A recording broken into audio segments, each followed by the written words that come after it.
Happy New Year, guys, and welcome to Metropolis in 2021. So, I hope you all had a good Christmas and New Year last night. Yes, we are actually recording this on the 1st of January. Getting a good start to the year. I did say I wanted to be a bit more active on YouTube this year, so this is a pretty good start. Still my struggle to be as active as I have been in previous years, but I shall do my best. So I wanted to share some pickups with you today, guys. My Christmas pickups. I was gonna do this on a live stream with Steve, but we haven't got around to doing it yet. So, but keep tuned because another live stream is on the way. So let's start, shall we? Hope you're all doing well. And the first one I picked up for Christmas present was Night of the Living Dead, the original classic from 1968, maybe? On Blu-ray. I've watched this already. I mean, it is an old classic. I like the remake as well. Yeah, 1968.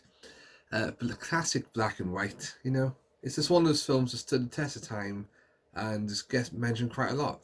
The reason I picked this up is because one of the live streams I did with Walking the Cow and Nathan's Gaming was a horror live stream. We were talking about our favorite horror films, games, things like that. And then this was mentioned a few times. I was like, yeah, I gotta pick that up. So that's the first one. Thought it was a classic film to go with the Blu-ray collection. Okay, let's get on to some video games then. Didn't have many games this year for Christmas. It's probably the first Christmas I've had the least amount of games actually, but me and my family, we all decided this year not to go out and spend so much on presents because we had a lot of things going on. We just wanted to enjoy it as a family, which we did. So first up, we have Super Mario Maker 2 on the Nintendo Switch. I enjoyed playing this on the Wii U. I've actually got a video up on my channel somewhere of me attempting Colossal Vids. Dan, his videos, he made some Super Mario Maker levels and you could see me trying them out. So I'll have to get that back up. That's quite a good video. But yeah, search for like Mario Maker levels, Metropolis, something if you want to see that. So I thought I'd pick up a second one on the Switch and attempt to make my own levels again. And apparently there's a story mode of this as well, so that's interesting.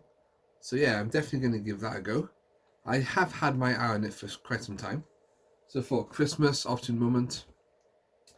Right, the next game I picked up was Crash Bandicoot 4 on the PlayStation 4. It's about time. Very good game. I finished the main story, shall we say, because there's a lot involved in this game. But one thing I will say, this game is challenging. Oh my gosh, the amount of times I died on some levels, ridiculous. But the more you play these levels, the more you start to master them and stuff, and you're like, actually, it's not that bad. But yeah, there are some frustrating things. Like, there's quite a lot of content in it for one. There's so many gems to earn in so many ways. Classic it is classic Crash Bandicoot levels though. You've got the old like kind of levels where like dinosaurs will chase you and you have to run towards the screen. That's pretty good. And there's this new feature as well where if you reach a certain point in a level, you can pick up a videotape. Sorry, if you haven't died by that point in that level, and then you unlock like a kind of destroy all the crates challenge in like Neo Cortex's lab. Now they're quite fun. And I was trying to get every tape to do every challenge, but in the end, it was driving me crazy. Some of them are so difficult. I think I did about 12 maybe of them, and then I was like, thing is, this is taking me hours and hours. I've got so many games to play. It's going to stress me out. I thought. So if a game does that to me, I kind of put it aside and move on. However, I think I will be going back to this because I do really enjoy it. And I'm a bit of a glutton for punishment there. Glutton for my food as well, as you can tell. Put loads of weight on. So one of my resolutions this year is definitely lose weight because I'm at my heaviest. And it's not cool. Okay, so next thing I had for Christmas was Marvel Avengers. I haven't heard a lot about it, to be honest. So I've been keeping away from reviews and everything, but it was on sale. I said, oh yeah, just buy that for me and I'll do. So I'm going to give this a try after I finish Gravity Rush 2, which I was playing before Christmas. Then went to Crash Bandicoot 4.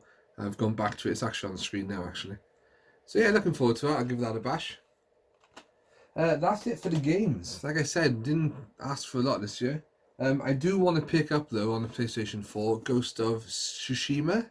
That's how you pronounce it. because that looks really cool. My friend's playing it at the moment, and he said he's really enjoying it. He's really into it. He said with like all the history and stuff, he said it's bang on. He knows his stuff, trust me. Anyway, so I've also made a lot of space to the right of me where all my PlayStation 4 games were, because I thought, well, PlayStation 5 is going to happen at some point this year, and I usually tend to get it a bit sooner rather than later. I would say, oh, wait, and I get too excited. So what I've done is I've put all my PlayStation 4 games that I'm not going to play again into like a storage tub, and I'm going to put that away in preparation for more space for PlayStation 5. Not that that space will fill up quickly, because the game's obviously quite a lot more expensive and everything. Next pickup, guys, is not a video game, but it kind of is game related.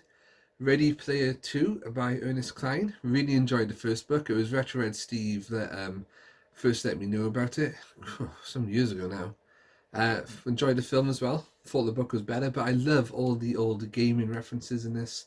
Just nostalgic references, movies, 80s, all that kind of stuff.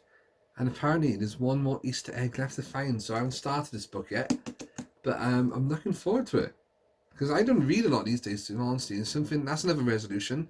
I think I said this last year and it didn't work. I want to try and read more books, and I don't mean this like on Kindle or something, like physical, because I've still got some quite physical books left to read. So yeah, Ernest Cline. Right, so in a video before Christmas, I announced a new collection I was doing. That was my Mighty Morphin Power Rangers collection. So as you know, guys, I was collecting the magazines. I still am. I haven't had luck for any for a while. But I also decided that I was going to start collecting the figurines. Not like the old ones that were released in the 90s. I've still got them, and they're so awesome. Oh, man, those are the days. Yeah, no concerns, no worries about the world. Just waking up on the weekend or after school, playing with your Power Rangers figures, Action Man, Bucky O'Hare, Turtles, everything. So, there's this collection going around called Mighty Morphin Power Rangers Lightning Collection. So, this was a present of my best friend, and it's the first one I've got in my collection. So there's a lot of glare there. So this is obviously you can probably see. It is the Yellow Ranger Trini from Mighty Morphin Power Rangers. I'm saying this series because this collection, they've actually released a lot of the characters from a lot of different series. At the moment, I'm only interested in focusing on the original series, but we'll see how it goes. I think I would collect anything up to Turbo, and after that, that's when I kind of stopped watching it, so I probably wouldn't go any further than that. Yeah, we've got Yellow Ranger. That's what she looks like. She's very posable. Of course, the actress who played Trini died quite a long time ago in the car crash. So, rest in peace, Trini. But yeah, you can change the original head to the actress there. So that'd be cool to get out, pose it a bit, have it on my shelf somewhere. That is one problem, of course, is the amount of room I've got. But hopefully this year that will change. So because I had that, after Christmas I decided to treat myself, and I also bought from that collection Goldar. So that's clear there. There you go. Yeah, absolute classic villain. He kind of came back as well, didn't he, in one of the more recent Power Rangers offerings. I saw a clip of it online somewhere where they had Jason back, the original Red Ranger, and they had to fight a new version of Goldar, and I thought, okay, it's quite interesting. So he comes with his sword, and you can wrap something around it as well, so I'm sure I will get around to that. So far in the collection is Trini and Goldar. Some of the Power Rangers are quite cheap, they're like 20 odd pound, and then you have like, when you get to like red, pink, they tend to go a bit more expensive, and White Ranger I think as well. But I will be looking out for deals to get all of them. I have got two more in order. I won't tell you what they are yet, but I'll tell you they are two villains. I found those recently and I thought, okay. But yeah, I'm looking forward to collecting that. And the last thing I want to share with you guys is not a Christmas present. It is a picture I had commissioned for me of Bucky O'Hare versus Toadborg. Now, I think this is absolutely awesome. This was drawn for me and coloured in by a pair of brothers from America called the Frame Brothers. That is Fraim. Brian and Brendan, I think it is. If you just Google the Frame Brothers, they'll probably pop up. I don't know, it's just one of those years, and I thought, oh, so crap. And I came across the page on Instagram, and I liked a lot of the artwork, and I thought, oh, they do a lot of different things. I thought, what could I have commissioned? And then I decided, oh, Bucky O'Hare against Tobo would be cool. And when they sent me the email of this, first the pencil work and then the coloured version, I thought, that is pretty good. When this arrived in person, I don't know how well it comes out on camera, but it is absolutely amazing. The shading, the colouring, and the drawing, the talent is awesome. It's like on a piece of kind of cardboard. Of course, it's not cheap, but I thought, everything that's going on in the world, you only live once and all that jazz. Why not? You're not going to spend your money on a holiday at the moment, are you? So yeah. So my plan for this is to get it framed and have it stuck up somewhere eventually. Yeah, that could work. But yeah, awesome. So if I can think of something else I want drawn in the future, I think I'll definitely go back to those guys. Okay, that is it for now. What is the plans for 2020? Hopefully more live streams with more guests. More of the usual. I don't think Roman Ruined is gonna go anywhere. Well, I don't think that's gonna happen anytime soon because of the lockdown situation. But yeah, I'll try and keep up with all my content, all my collections. Try and get some gaming videos done. I've got a new TV, so I have to buy an adapter to use my modded Xbox for videos. So don't expect me to see me in the Tubers High Score Challenge for some time yet. Anyway, I'm just going on and on now, guys. So yeah, thank you for watching. Thank you to all my new subscribers as well, because there have been some over the holidays.